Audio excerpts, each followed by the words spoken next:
नमस्कार, citizen voice show में आप सबका स्वागत है। इससे पहले मैं कार्यक्रम की शुरुआत करूं, आप लोगों से निवेदन है सिटीजन वॉइस शो को लाइक करें, सब्सक्राइब करें, नोटिफिकेशन बटन ऑन करें, ज्यादा से ज्यादा लोगों में इस वीडियो को शेयर करें। सिटीजन वॉइस शो जनता की आवाज, आपकी आवाज, आवाम की आवाज। इसका ऑफिशियल हैंडल एजे सिंह ऑफिशियल है। मेरा नाम आत्मजीत सिंह है और आज हम बात करेंगे एयरपोर्ट अथॉरिटी ऑफ इंडिया की पॉलिसी चेंज, जिसमें sharing after Adani take over of domestic airports. और इस पर चर्चा करने के लिए हमारे साथ गिरीश जोशी जी मौजूद हैं। गिरीश जोशी जी, बहुत बहुत स्वागत है आपका। धन्यवाद। एयरपोर्ट अथॉरिटी ऑफ इंडिया की policy on revenue sharing I है, जिसमें जब एयरपोर्ट्स प्राइवेटाइज हुए उस समय पर एक रूल था कि 5 एयरपोर्ट से ज्यादा एक कॉन्ग्लोमरेट को नहीं दिए जाएंगे। और उसके बाद उस पॉलिसी में चेंज लाया जाता है, लेजिस्लेटिव चेंजेस लाए जाते हैं, जीवीके के ऊपर ईडी की रेड होती है और 6 एयरपोर्ट्स, कमर्शियल एयरपोर्ट्स जो है अदानी के हाथ में चले जाते हैं। 6 domestic airport concession to Adani airports authority, Ahmedabad, Lucknow, Mangaluru, Jaipur, Guwahati and Thiruvananthapuram under the 2019 bidding process. अब ये ट्रेडिशनल रेवेन्यू शेयरिंग मॉडल नहीं है। कहा जाता है कि इसमें पर पैसेंजर फी मॉडल है, जिसमें एयरपोर्ट अथॉरिटी ऑफ इंडिया को एक तरीके से फिक्स कर दिया गया है और जितने भी एसेट्स हैं एयरपोर्ट्स के, उनको कैपिटलाइज करने की अदानी साहब ने एक प्रोग्राम रचा है। ये सारा मामला क्या है, जरा इसको विस्तार से समझा दीजिए जी। देखिए आत्मजीत जी, इसमें 1990 में जब हमने लिबरलाइजेशन का सोचा तो उस वक्त ये कहा गया कि भाई एयरलाइंस को भी पीपीपी मॉडल में लाया जाए, क्योंकि उस वक्त तो इंडियन एयरलाइंस और एयर इंडिया दो ही चल रहे थे और वो गवर्नमेंट एयरक्राफ्ट थी, एयरलाइंस थी। तो उस वक्त ये कहा गया कि पीपीपी मॉडल में जमीन दी जाएगी, वो बिल्ट और ऑपरेट करेंगे और प्रॉफिट शेयरिंग करेंगे गवर्नमेंट के साथ। 2005, 6 और 8 के बीच में दिल्ली और मुंबई में, दिल्ली में जीएमआर का था और मुंबई में जीवीके था। जीएमआर के पास 5 एयरपोर्ट थे, जीवीके के पास नवी मुंबई और मुंबई एयरपोर्ट थे, और एक फेयरफैक्स कंपनी थी जो बेंगलोर का एयरपोर्ट संभालती थी। अभी सडनली 2019 में देखिए एक नया पॉलिसी ले आते हैं और उसको जैसे ओपन बिडिंग का जो वो कॉन्सेप्ट लेके आए, उसमें ये कंडीशन था कि जो रेट भरा गया उसमें जीएमआर और इन लोगों ने भरा था 177 पर पैसेंजर। अब उसको उसी वक्त अडानी जी को अंदर से पता होगा कि इसमें काफी फेरबदल आएंगे, तो उन्होंने रेट भरा 377। ऑब्वियस था कि उनके हाथ में से मुंबई और नवी मुंबई जीवीके के हाथ से चला गया, और वो बाद में हमको पता है कैसे ही वो रेट पड़ी ईडी की और उनको हैंड ओवर कर देना पड़ा, वो कंपनी के नुकसान में चली गई। तो ये 2 एयरपोर्ट चले जाने के बाद अभी 6, और ये 6 एयरपोर्ट जो थे अहमदाबाद, लखनऊ, तिरुवनंतपुरम, बेंगलोर और गुवाहाटी। अब इसमें आप देखिए तो जो इन्होंने रेट भरे 377, तो ऑब्वियस उनके पास आ गया। उनके पास आते ही इन्होंने रूल चेंज कर दिया कि अभी वो 45% का जो शेयरिंग था दैट विल बी 20%। तो आप सीधा कंपेयर करिए मोटा मोटा हिसाब के 177 में आज भी पुरानी स्कीम में जीएमआर 100 रुपया कमाता है तो वो 46 रुपीज गवर्नमेंट को दे देता है, और 64 रुपीज में उसको एयरपोर्ट का सारा मेंटेनेंस वगैरह, पार्किंग वगैरह मैनेज करना पड़ता है, स्टाफ सैलरी वगैरह सब। उसी जगह में अडानी जी 377 रुपीज तो दे रहे हैं, लेकिन उनको 20% देना है, तो ही इज अर्निंग 75 रुपीज। तो गवर्नमेंट वाले पुरानी स्कीम में उनको 100 रुपया कमाते हैं तो सिर्फ 46 रुपीज मिलते हैं, ये 377 देते हैं लेकिन भरते 75 रुपीज है। तो इमेजिन ये पूरा एक मैनिपुलेटेड जो पूरा प्रोग्राम था, उसके अंदर ये इनको पूरे एयरपोर्ट आ गए। उसके साथ एडिशनल क्या था कि पहले एयरपोर्ट्स पे आपके जो ड्यूटी फ्री शॉप्स होते थे, फिर ये लॉन्स होते थे, ये प्राइवेट पार्टीज को दे दिया गया था, जिनके बैंकों के साथ अलाइनमेंट होता था कि आप किसी बैंक का कार्ड होल्ड करते हो तो आपको 1 रुपये में लॉन्च में खाना मिलेगा या यू कैन रेस्ट देयर। ऐसा वो अडानी जी के आने के बाद उन्होंने जितने एयरपोर्ट उनके पास थे उन पे से उन्होंने सबको हटा दिया। He started organising for the launch, for the parking, for the duty free shops. तो वो बिजनेस मॉडल में आ गए और उन्होंने सारा ही पूरा कैप्चर कर लिया। उसके बाद उनको ने जैसे एयरपोर्ट बांधना शुरू करेंगे तो उसके आसपास की विसिनिटी में जो भी एयरपोर्ट लैंड प्रोक्योर की गई थी उस पे जितने भी होटल्स, मॉल्स, ये जो शॉप्स, कमर्शियल कॉम्प्लेक्स आएंगे, that all will be on the lease with the group who is holding the airport. तो आप समझ रहे बहुत ही बड़ा एक बिजनेस मॉडल बना के दे दिया गया। तो वो 170 की जगह 370 तो बहुत रीजनेबल था, और this is how the things are going on that. अब ये रूल चेंज करने के बाद अभी जो आप एयरपोर्ट दे रहे हो 11, अमृतसर है, गया है, भुवनेश्वर है, औरंगाबाद है, वाराणसी है, पुरी है और रायपुर है। अब इसमें कॉन्टेस्टेंट कोई आएगा ही नहीं, क्योंकि आपको पता है कि वो इसने तो बोल दिया आई एम नॉट पार्टिसिपेटिंग। तो अगर जीएमआर इज नॉट पार्टिसिपेटिंग तो ये हो जाएगा कि 11 और 20 एयरपोर्ट्स की मोनोपोली हो जाएगी, जैसे पोर्ट्स पे हुई है। तो ये मॉडल, अगर जो आप रूल्स चेंज करते हो बिटवीन द गेम्स और आप किसी को एकोमोडेट करने के लिए जो ये कानून बना रहे हो, इसमें सबसे बड़ा रोल होता है कंपटीशन कमीशन ऑफ इंडिया, और हमको पता है कैसे पूरा एडमिनिस्ट्रेशन चल रहा है। तो ये नटशेल में ये है कि आपको धीरे से रह के सारी कंपनियों, सारी जो जितनी भी ऑपरेशनल थिंग्स है वो उनको दे देना है। इसका ये पूरा एक षड्यंत्र लग रहा है जी। तो आपका ये कहना है कि जो पहले 46% दिल्ली में और 39% मुंबई में फिक्स था फॉर रेवेन्यूज, उसको इन्होंने पहले पर पैसेंजर मॉडल कर दिया कि पर पैसेंजर मॉडल, उसमें उन्होंने 377 में बिड किया, और उसके बाद उसमें रूल्स चेंज करके 20% पेमेंट का ही प्रावधान किया गया कि आपको 20% पेमेंट करनी है, और बाकी 80% पेमेंट जो है वो कैसे 2019 के बाद के, उसके पहले के हैं वो तो आज भी पुरानी स्कीम में ही है। They are giving 45% revenue. जो नए आए हैं वो पुराने वाले तो अभी डेवलप ही नहीं कर पाएंगे, ऑटोमेटिकली वो भी with in the time fail हो जाएंगे। तो इसमें जैसे एग्जांपल्स ऑफ बिड्स आपने बताई 2019 की, अहमदाबाद में 177 रुपए पर passenger initial years with hikes, Guwahati 160 रुपए, मंगलुरु 115 रुपए, और कंसेशन पीरियड इसमें 50 साल का रखा गया ऑपरेशंस मैनेजमेंट एंड डेवलपमेंट में। 50 साल में तो बहुत चीजें हो जाएंगी। इनफैक्ट दिल्ली के एयरपोर्ट की अगर मैं बात करूं कि दिल्ली के एयरपोर्ट में बहुत सारे होटल्स और मॉल्स खुल गए हैं, कमर्शियल ऑफिसेस खुल गए हैं, और अगर उनके आप रेट चेक करेंगे तो लाखों रुपए पर स्क्वायर फीट पे वो चीजें जगह दी जाती हैं लीज पे, 40 साल की और 50 साल की। तो that means they have capitalised that money by paying a paltry sum of 2800 crore rupees to the Airport Authority of India। लाखों करोड़ों का फायदा और 2800 करोड़ रुपए में एआई को निपटा दिया। ये मोटा मोटा इसका लबोलबाब है। अब मैं आपके पास आता हूं। हाँ, हम लोगों ने पहले भी चर्चा की, चाइना ने CU919 अपना एयर करियर लॉन्च किया, मतलब पैसेंजर एयरक्राफ्ट लॉन्च किया। बोइंग और एयरबस के एक तरीके से मोनोपोली को उन्होंने टारगेट किया। हमारे यहाँ एयरपोर्ट एयरक्राफ्ट के इंजन्स के पार्ट्स बनते हैं, विंग्स बनते हैं, बॉडी बनती है, हमारी तमाम कंपनियां हैं, महिंद्रा है, टाटा है।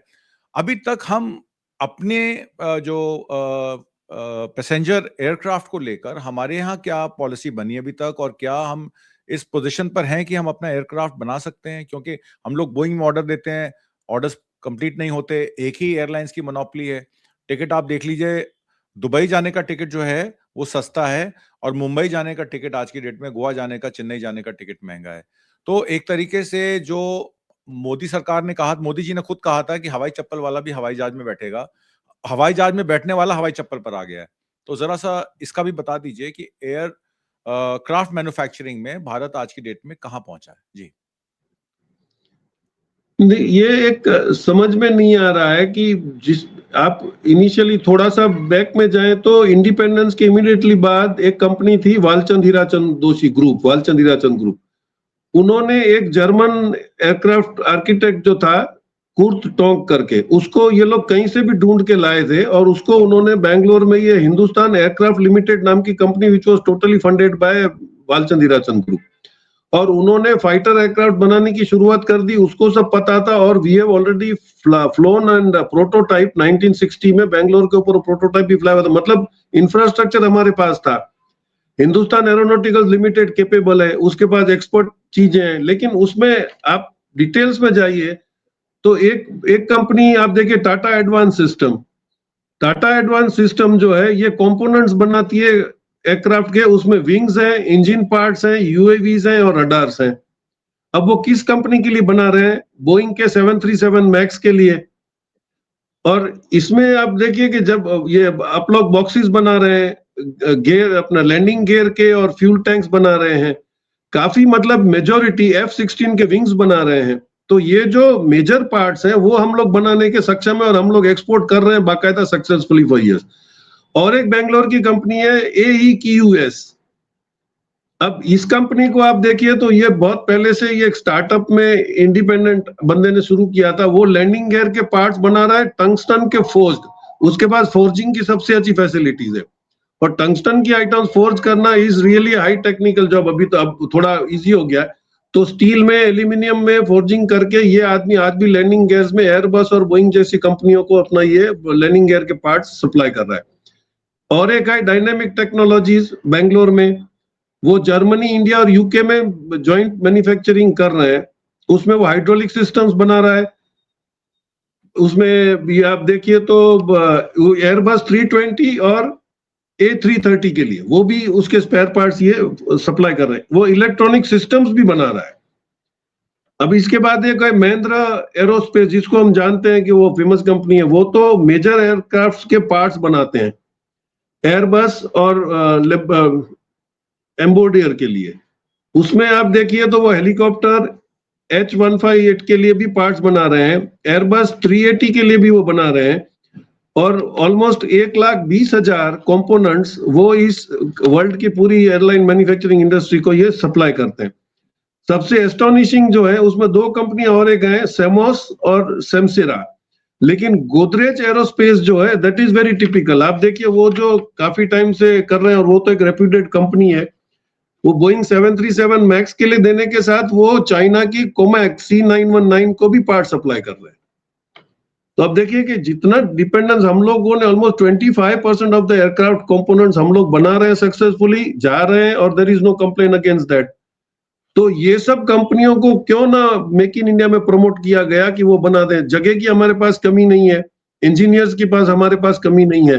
तो what is stopping us for just becoming an supplier of components instead of manufacturing the aircraft? तो ये इसलिए डिस्कस करना जरूरी था कि जब हम लोग केपेबल हैं, हमारे पास वो कैपेसिटी है, हमारे पास पैसा है, और ये सब जो कंपनियां, ये काफी मजबूत कंपनियां, इनको ज्यादा फाइनेंस की जरूरत नहीं है, लेकिन your policy should help them to do all this thing. अब इसमें देखिए AEQS जो एक छोटी सी कंपनी है, उसको SEZ में जाके ये बनाना पड़ता है, क्योंकि वो इंडियन टैक्स नेट में आएगा तो शायद वो भी कॉम्पिटेंट नहीं रहेगा। ये बड़ी कंपनियां जो है वो कर सकती हैं अपना डॉक्यूमेंटेशन, और वो कर सकती। तो I think we are lacking behind the intention of development. ऐसा नहीं है कि हमारे में कैपेबिलिटी नहीं है, लेकिन अगर गवर्नमेंट ये छोड़ के अपनी अपनी कंपनियों को अपलिफ्टमेंट कर देगा, जैसे आप चाइना में देखिए कि whosoever is a manufacturer, उसको मेन ग्रुप में ले लिया जाता है और ही बिकम्स द सप्लायर। हम लोग सब अलग अलग एक ही कंपनी को सप्लाई कर रहे हैं, लेकिन सब अलग अलग कंपनियां। इसका सोर्सिंग पॉइंट एक होना चाहिए। या ये जो कंपनियां फॉरेन में भी एस्टेब्लिशमेंट खड़ा करके कर रही हैं, तो उनको वहां भी प्रमोट करना चाहिए। We are waiting for FDI। इससे अच्छा है कि हमारी कंपनियां बाहर जाके उनके साथ कोलैबोरेशन करें और वहीं पे मैन्युफैक्चर करें, क्योंकि logistic cost is a very big thing in business today. तो वो लोग भी तो अपॉर्चुनिटी देख ले, लेकिन हम इसको ना एडवर्टाइजमेंट करते हैं, ना हम किसी को अलाइन करते हैं कि भाई हमारी कैपेबिलिटी ओरिजिनली क्या है। जी जी, आपने बात की जो सिविल कमर्शियल एविएशन है, उसमें लार्ज असेंबली, सब assemblies for global OEMs already हम बना रहे हैं। आपने कहा C919 चाइना में जो उनका पहला रीजनल ट्रांसपोर्ट एयरक्राफ्ट है, उसके पार्ट्स भी हमारे यहाँ बन रहे हैं। आपने AQUS कर्नाटका की कंपनी की बात की, गोदरेज की बात की, टाटा सिस्टम्स की बात की। तो इसमें एक चीज मैं आपसे और पूछना चाहता हूँ, डिफेंस एरोस्पेस में fighter jets, helicopters via HAL DRDO भी प्रोडक्शन में हम लगे हुए थे। इंडिजनाइजेशन पे फोकस था। तेजस LCA का प्रॉब्लम हमें तब आया जब G404 इंजन हमें नहीं मिले। हमें साल 2025 की बात करूं तो 12 इंजन मिलने थे, मात्र 2 इंजन से मात्र 2 सेकंड इंजन अक्टूबर के महीने में आया। हमारा तेजस का LCA लाइट कॉम्बैट एयरक्राफ्ट का प्रोजेक्ट ही एक तरीके से रुक गया है, क्योंकि MK2 जो उसका तेजस 2 है, वो प्रोटोटाइप तो अभी बनकर तैयार ही नहीं हुआ है। तो ये जो ओवरऑल पॉलिसीज हैं, मेजर फेलियर्स हैं, HAL तेजस LCA प्रोग्राम हो गया, चाहे उसमें make in defence project, make in India हमने लॉन्च किया था 2014 में, डेवलपमेंट 1980 में स्टार्ट हुई, फर्स्ट फ्लाइट 2001 में हुई, इंडक्शन 2016 में हुई, अभी तक हम उसमें सक्षम नहीं हुए हैं। तो इसके पीछे के जो डिले इन डिलीवरीज हैं, इंडियन एयरफोर्स में आपने देखा कि एयर चीफ ने भी इस पर उठाया था, अभी एयर शो जब बैंगलोर में हुआ था, उन्होंने इस बात को उठाया था। तो बॉटलनेक्स जो है इंजन सप्लाई इश्यूज की, हम लोग अपने इंडिजिनियस इंजन क्यों नहीं बना पा रहे? क्या हमारे पास टेक्नोलॉजी नहीं है, या कोई डिले है पार्ट्स अवेलेबिलिटी में, या सप्लाई चेन में हम ग्लोबल सप्लाई चेन में जिस तरफ खड़े हैं वो हम अपनी सप्लाई चेन को खुद ही डिसरप्ट कर रहे हैं? जब चाइना को हम विंग्स बना के दे सकते हैं, तो चाइना से हम, जब चाइना खुद अपना इंजन बना रहा है, तो हम जी पे क्यों डिपेंडेंट है? मेरा सीधा सीधा सवाल आपसे ये जी। तो यहाँ पर ही आपका पॉलिटिकल विंडिक्टिवनेस आती है, या आपका इनएफिशिएंसी आती है। आप देखिए रीजन है कि आप प्लेन बना लोगे, उसको इंटरनेशनल एयरपोर्ट के जो ये हैं वो they will not give you the approval, वो आपको एयरवर्दी सर्टिफिकेट नहीं देंगे। आप इस चीज को डरते हो। चाइना ने कोमैक C919 पैसेंजर एयरक्राफ्ट बना दिया, उसने और एक रूटीन अच्छा कर दिया कि आपको तो एयरबस और बोइंग ही आपको पूरा बनने के बाद सिर्फ इंटीरियर डेकोरेशन में आपको ऑप्शन देते हैं। C919 ने ये बोल दिया कि आप लोग आ जाओ, हम तो ढांचा खड़ा करके दे देंगे आपको, जैसे उसमें फैसिलिटीज चाहिए, आपको ऑटोमेटिक लैंडिंग सिस्टम चाहिए, आपको क्या उसके अंदर फैसिलिटी चाहिए वो आप कहेंगे उसके हिसाब से, तो वो टेलर मेड प्लेन बना के दे रहे हैं। अब उसको पता है कि अगर इंटरनेशनल एयरवर्दीनेस सर्टिफिकेट नहीं मिलेगा तो he is operating in his own country. और अभी तो जो कंट्रीज, अभी जैसे नॉर्थ कोरिया है, वो उसका प्लेन ले लेगा क्योंकि उसको किसी की जरूरत ही नहीं है। तो at least within the country आप चला रहे हो उसका सीवर, हु इज अमेरिका और Europe to give the airworthiness certificate कि हमारे प्लेन नहीं चल रहे हैं। तो चाइना ने जब भी पैसेंजर प्लेन बना लिया, अभी उनको टर्की ऑर्डर दे रहा है, उनको नॉर्थ कोरिया इज निगोशिएटिंग, क्योंकि नॉर्थ कोरिया को सैंक्शन के बाद नए प्लेन मिल ही नहीं रहे। तो ऐसे ऐसे जो कंट्रीज हैं, अफ्रीका में there are many countries who are negotiating for Comac C919। तो हम ये समझ रहे हैं कि जैसे रूटीन चल पड़ा है, तो ये we should not wait for airworthiness. अगर हम सक्सेसफुल है और हमको पता है कि हमारा प्लेन काम कर रहेगा, तो at least we can use it for our self.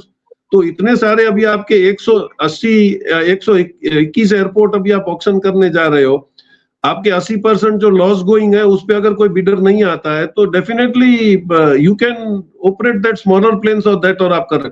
अभी भी आप बोम्बार्डियर के साथ जा रहे हो कि उसके साथ कोलैबोरेशन करेंगे, वो छोटा सा 120 प्लेन का जो कैरियर वो बनाएगा।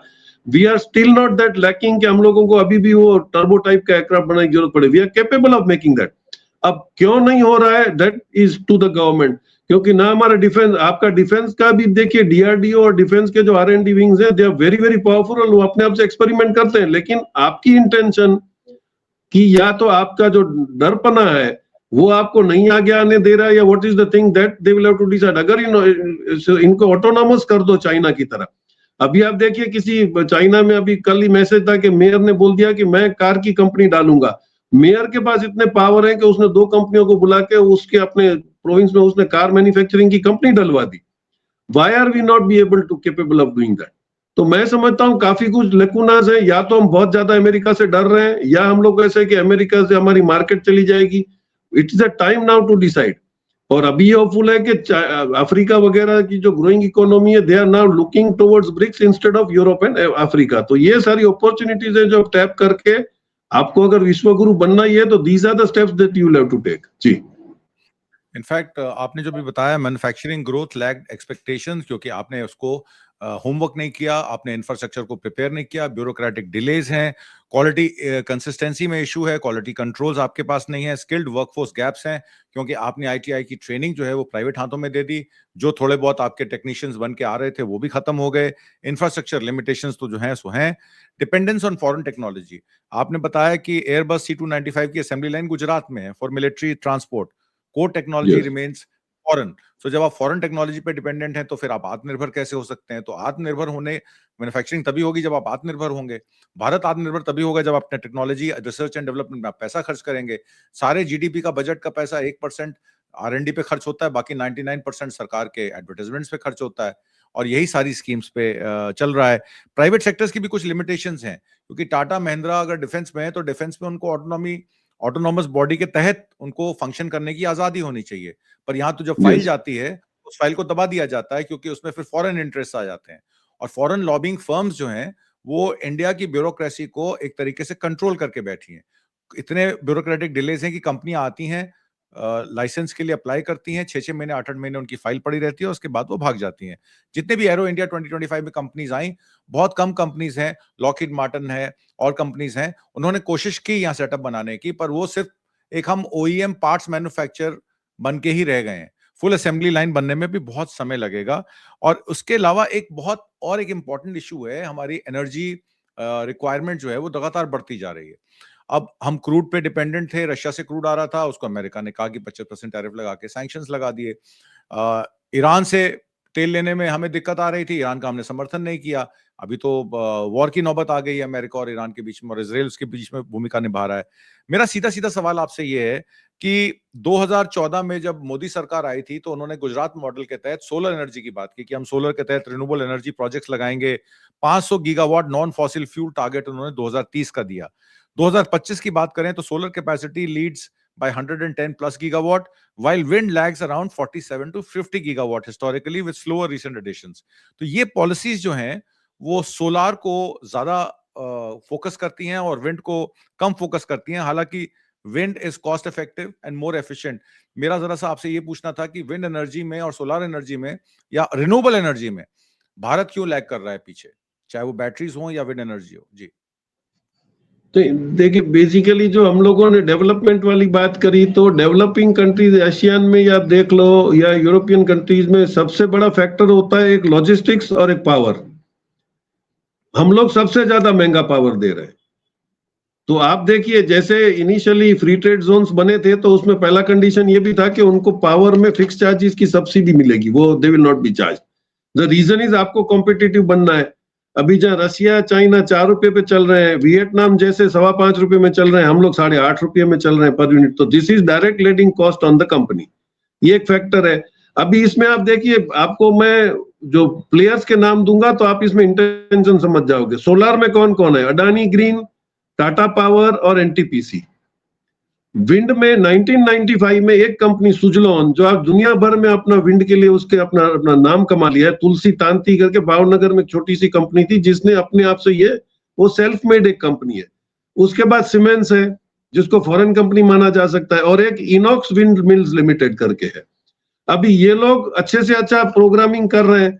इसमें आप देखिए, टेक्निकली आप देखने जाओ तो सोलर और विंड के बीच में अगर एरिया कंपेयर करोगे तो एक विंड मिल का टावर उसके सामने सोलर वाला आपके कम से कम 6 फुटबॉल जितनी जमीन आपके वायरिंग में लेगा, सोलर लेगा।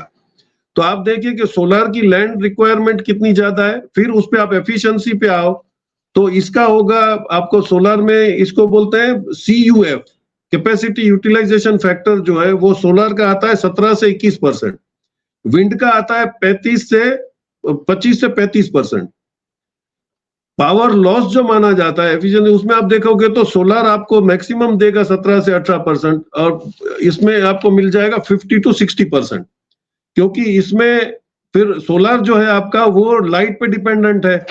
विंड मिल जो है वो 24/7 है, उसको कोई उससे फर्क नहीं पड़ता है, जितना विंड ज्यादा होगा उतना वो बढ़ेगा। कॉस्ट इफेक्टिवनेस है, लेकिन अभी जैसे आप छोटी 500 वॉट की अगर आप विंड मिल निकालते हो तो 35,000 की पड़ेगी, और इसमें आप कॉस्ट इफेक्टिवनेस में आप कंपेयर कर रहे हो तो ये आपको विंड मिल पड़ जाएगी 1,20,000 की, और वो पड़ जाएगा आपको 55,000 या 70,000 तक। लेकिन आप एरिया कंजम्पशन और ये कंपेयर करो तो लॉन्ग रन में, क्योंकि उसकी एफिशिएंसी 50% है ऑफ पावर प्रोड्यूसिंग और सोलर की 25% है, तो आपका 50% कॉस्ट डिफरेंस ही वहां पर आ जाता है।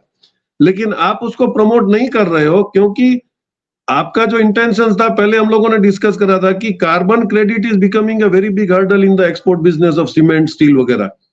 तो ये जितने सारे वो स्टील में और इसमें इन्वॉल्व है, तो उनको अगर कार्बन क्रेडिट जैसे वो डिक्लेयर कर देंगे कि मैंने 10 गीगावाट का सोलर प्लांट खड़ा कर दिया तो उसकी कार्बन क्रेडिट पल हो जाती, ये आपका विंड में आपको ये एडवांटेज नहीं मिलेगा।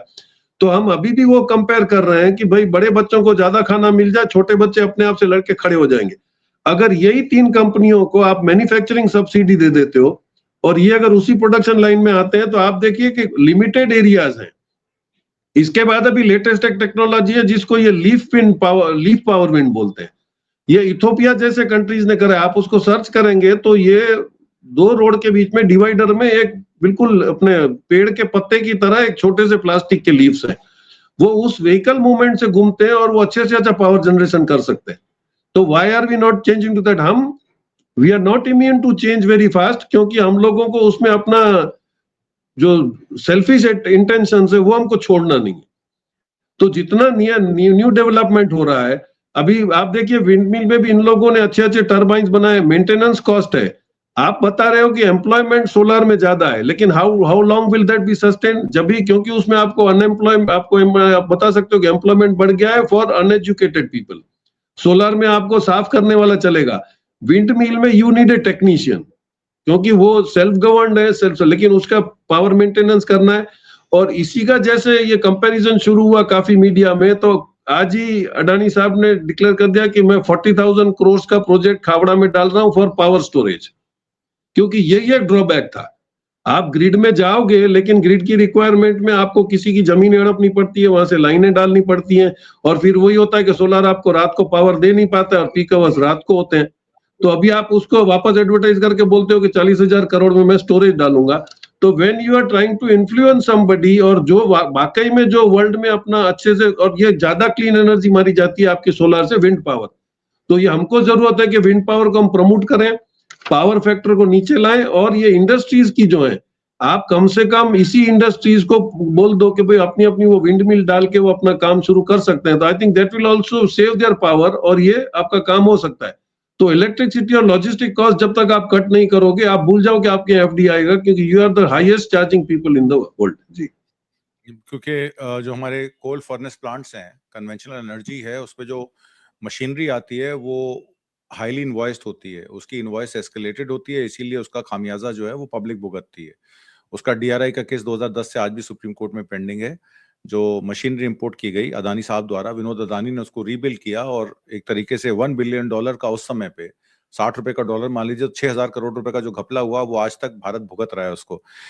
विंड की अगर बात करें तो 2000 से 2010 wind energy was a top global player in India, but उसके बाद यस, जो है वो शिफ्ट हुआ फीड इन टैरिफ से कॉम्पिटिटिव ऑक्शंस में, और कॉम्पिटिटिव ऑक्शंस में फिर सोलार को ज्यादा पीएलआई मिली, परफॉर्मेंस लिंक्ड इंसेंटिव मिला, ज्यादा ग्रांट मिली, जिसकी वजह से सोलार जो है वो उठा।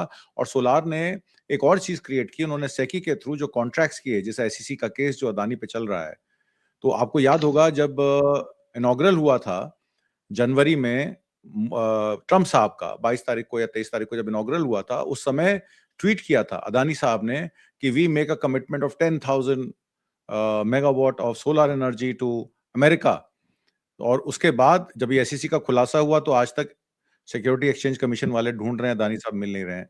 तो ये भी बड़ा एक विचित्र विषय है कि जब आप विंड में 2010 से 2010 लीड कर रहे थे, तो उसके बाद suddenly high efficiency, low maintenance को आपने छोड़कर हाई कॉस्ट आपने इंपोर्ट किया चाइना से, क्योंकि उस समय पे हम लोग अपने मॉड्यूल्स भी नहीं बनाते थे, तो ज्यादातर हमने इंपोर्ट किया, और उसके बाद हमने आत्मनिर्भरता दिखाने के लिए हमने ये कह दिया कि अमेरिका को भी सोलार सप्लाई कर सकते हैं।